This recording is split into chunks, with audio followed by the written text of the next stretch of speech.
Hello, Dr. Davis. So this is my annual program, part 7.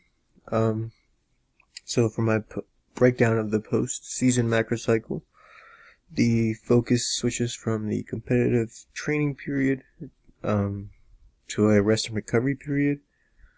This is time for the athlete to rest physically and mentally from the high demand and competitive season. It's suggested that a recreational approach be considered for a sport for that athlete other than the sport that they compete in. So you don't want a footballer going to play flag football. You want them to pick up maybe tennis or something else in a recreational approach. This rest and recovery period will last no longer than 4 weeks. This is to prevent major cardio and skeletal muscle deterioration, and which will lead to just a longer preseason.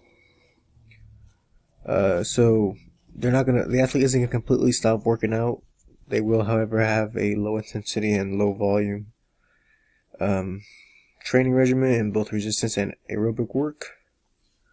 And this is the perfect time to incorporate passive and active recovery modalities to prepare for the next sort of revamp for the next competitive season. Alright, so that's my Part 7 annual program. Let me know if I need anything else. Thank you.